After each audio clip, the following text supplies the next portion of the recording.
name is Madeline Helser Howard, and I'm the branch manager of the Beaufort Library. We're working with Healthy Churches Consortium to make sure Sheldon Township is a community of readers. Our friend Sasha over at the ABC Read, ABC Learn channel on YouTube is going to read us this month's book, A Chair for My Mother, by Vera B. Williams. What a great way to celebrate Women's History Month by having our March book focus on the love and support between a mother, grandmother, and daughter. Enjoy! Hi, and welcome to another story time brought to you by ABC Read and ABC Learn, in which we are here to help develop and nurture that love of reading in every child as well as every adult. A Chair for My Mother. And the author, her name is Vera B. Williams.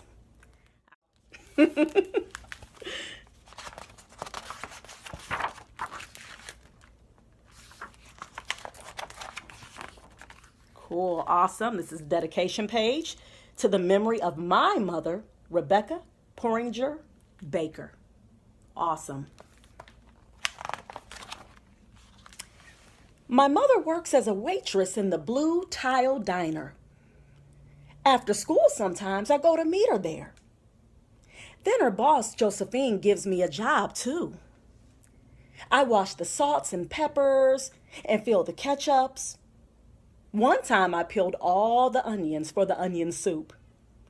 When I finish, Josephine says, "Good work, honey," and pays me. And every time I put half of my money into the jar.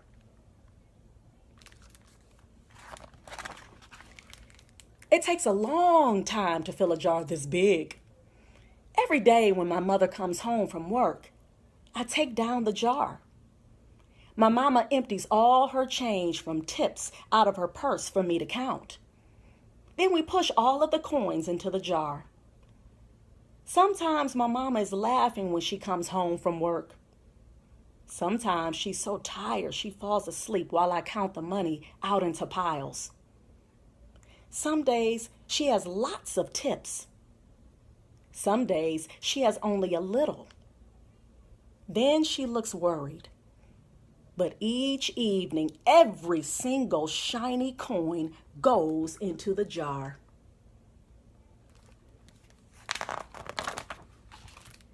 We sit in the kitchen to count the tips. Usually Grandma sits with us too. While we count, she likes to hum. Often she has money in her old leather wallet for us.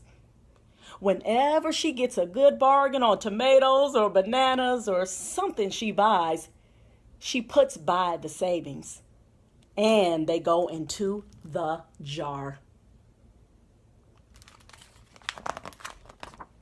When we can't get a single other coin into the jar, we are going to take out all the money and go and buy a chair. Yes, a chair. A wonderful, beautiful, fat, soft armchair. We will get one covered in velvet with roses all over it. We are going to get the best chair in the whole world. That is because our old chairs burned up. There was a big fire in our other house. All our chairs burned. So did our sofa, and so did everything else. That wasn't such a long time ago. My mother and I were coming home from buying new shoes. I had new sandals. She had new pumps. We were walking to our house from the bus. We were looking at everyone's tulips. She was saying she liked red tulips, and I was saying I liked yellow ones. Then we came to our block. Right outside our house stood two big fire engines. I could see lots of smoke. Tall orange flames came out of the roof. All the neighbors stood in a bunch across the street. Mama grabbed my hand and we ran. My Uncle Sandy saw us and ran to us. Mama yelled, "Where's Mother?" I yelled, "Where's Grandma?" My Aunt Ida waved and shouted, "She's here, she's here, she's okay, don't worry." Grandma was all right. Our cat was safe too, though it took a while to find her. But everything else in our whole house was spoiled.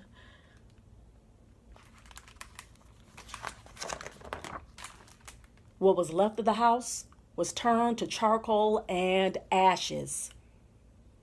We went to stay with my mother's sister, Aunt Ida, and Uncle Sandy. Then we were able to move into the apartment downstairs.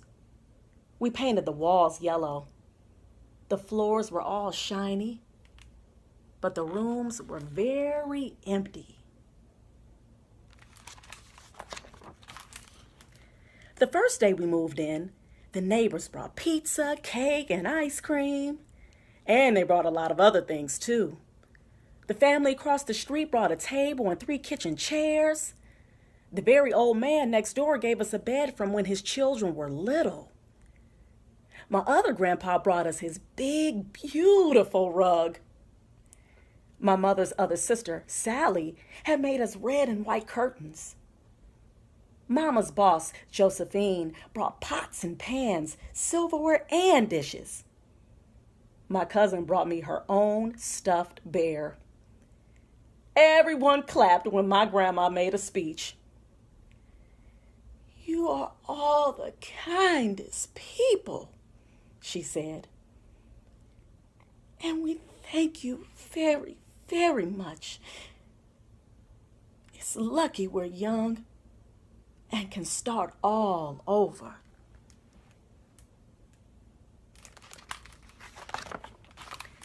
That was last year, but we still have no sofa and no big chairs. When Mama comes home, her feet hurt. "There's no good place for me to take a load off my feet," she says. When Grandma wants to sit back and hum and cut up potatoes, she has to get as comfortable as she can on a hard kitchen chair.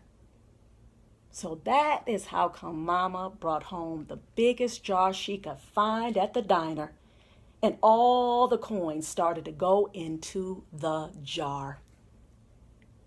Now the jar is too heavy for me to lift down. Uncle Sandy gave me a quarter.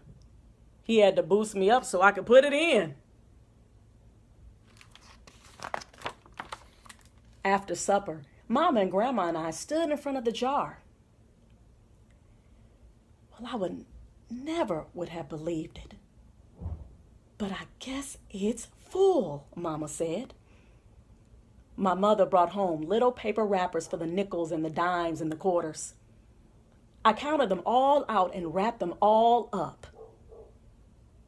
On my mother's day off, we took all the coins to the bank. The bank exchanged them for $10 bills. Then we took the bus downtown to shop for our share. We shopped through 4 furniture stores. We tried out big chairs and smaller ones, high chairs and low chairs, soft chairs and harder ones. Grandma said she felt like Goldilocks in the 3 Bears, trying out all the chairs. Finally, we found the chair we were all dreaming of. And the money in the jar was enough to pay for it. We called on Ida and Uncle Sandy. They came right down in their pickup truck to drive the chair home for us. They knew we couldn't wait for it to be delivered.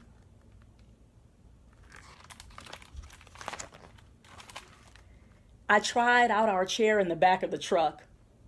Mama wouldn't let me sit there while we drove, but they let me sit in it a while. They carried it up to the door.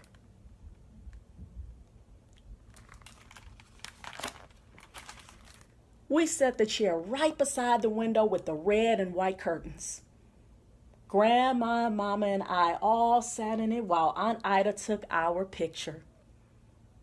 Now Grandma sits in it and talks with people going by in the daytime. Mama sits down and watches the news on TV when she comes home from her job.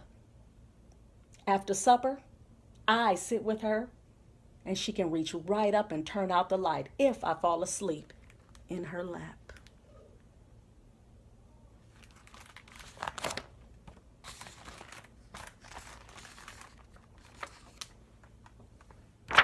The end.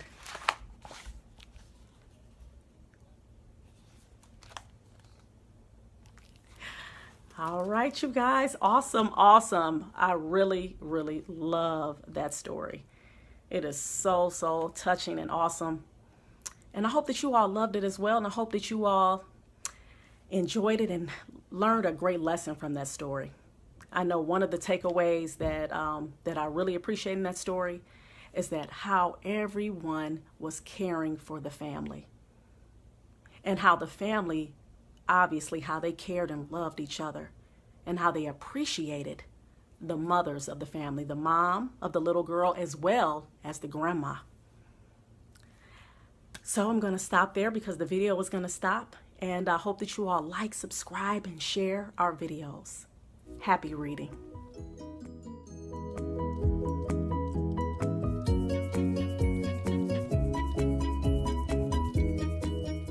Hi, I hope that book touched your heart as much as it did mine.